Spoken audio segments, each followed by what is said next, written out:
œuvrer auprès de l'administration pour l'amélioration des conditions de travail des agents du fisc et insuffler une dynamique commune à cette corporation. Une vision qui a longtemps guidé les actions du RESAFIS, le renouveau syndical des agents du fisc. 7 ans après sa création, la centrale syndicale fait l'état des lieux. Aujourd'hui, le RESAFIS est pratiquement le dernier des syndicats parce que des 0 militants, nous en sommes aujourd'hui à près de 1200. Nos camarades ont compris notre vision et cette vision, nous la menons ensemble. Profil de carrière, optimisation des recettes fiscales à la Direction générale des impôts, ce sont là les défis du RESAFIS. Un thème hautement important qui a permis à la Direction générale des impôts de dresser un bilan à mi-parcours des actions déjà entreprises. Le profil de carrière, nous allons ensemble essayer de le mettre en œuvre à partir du 31 mars 2022. Mais j'ai précisé que ce sont des réflexions et que nous avons besoin de tous pour qu'ensemble, dans la solidarité, nous puissions réfléchir aux meilleurs voies et moyens qui fassent de la DGI la meilleure des administrations. Pour ce tout premier congrès électif de son histoire, le dernier né des centrales syndicales bénéficie du soutien des organisations sœurs telles que la Confédération ivoirienne des syndicats libres Dignité. L'initiative est louable. Moi, personnellement, c'est le contraire qui m'aurait surpris. Servir à la Confédération Dignité pendant 2 ans, entrer dans la vie active et puis aller se ranger, ne plus chercher à défendre la cause du travail, c'est ça qui m'aurait surpris. Et donc, quand j'ai eu vent de ce que ce syndicat a été créé, je l'ai applaudi. Tout en saluant le travail accompli par les agents du fisc, le représentant du ministre du Budget et du portefeuille de l'État encourage la bonne collaboration qui existe entre le RESAFIS et sa tutelle. C'est un département important, puis c'est un département qui fait les collectes de ressources à l'intérieur. Et c'est un département dans lequel on se base pour développer le pays. C'est là qu'on collecte les ressources et qu'on va répartir pour lutter contre la pauvreté. Et donc j'ai appelé les agents au travail, au respect des valeurs et surtout à la discipline. Il est attendu de la Direction générale des impôts un peu plus de 3 000 milliards de francs CFA pour l'exercice budgétaire 2022. Quel est le rôle d'un secrétaire général de mairie ou d'administration? La question était au cœur de cette rencontre initiée par l'amicale des secrétaires généraux de mairie du Gontougou. On pense que les secrétaires généraux et les directeurs généraux d'administration sont des agents simplement comme ça. Non. Le secrétaire général de mairie est comme un premier ministre.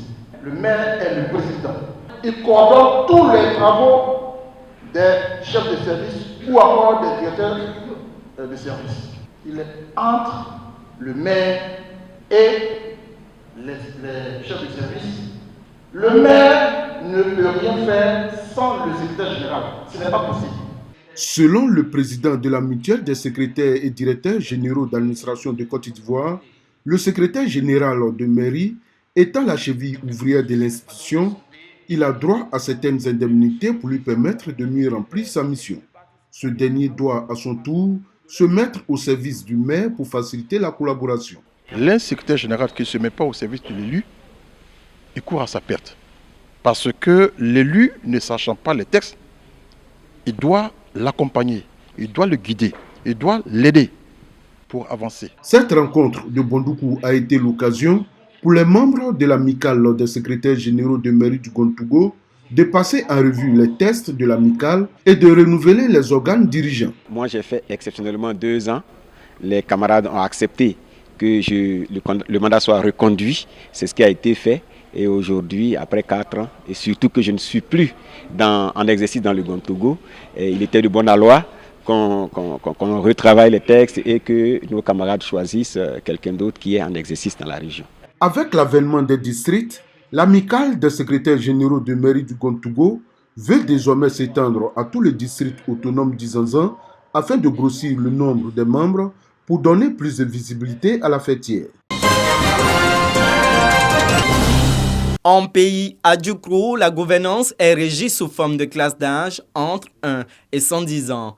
Tous les 8 ans, un glissement catégoriel se fait pour le renouvellement des classes d'âge. Une telle organisation culturelle mérite d'être connue, d'où le Lord Djoukro Festival, dont la 4e édition se tiendra du 14 au 19 février 2022 à Dabou. Cette année, nous avons choisi de prendre le thème de l'Ebeb. Et l'Ebeb, c'est l'une des plus grandes fêtes qui joue sur la gouvernance du peuple Leboutou. Donc aujourd'hui, nous voulons, à l'occasion de ce festival, montrer aux yeux du monde que le Leboutou est une région démocratique et qui sait ce qu'on appelle la gouvernance. Jean-Albert Agré a animé la conférence inaugurale déclinant les classes d'âge en pays à Djokrou et leur pouvoir, de l'apprentissage des us et coutumes au juge de la conformité en passant par le ministère de la Parole. Cette organisation dénommée EBEB a également été mise en avant par René Djemel Dibi, président régional de la Chambre des rois et chef traditionnel. 1 million de festivaliers sont attendus cette année.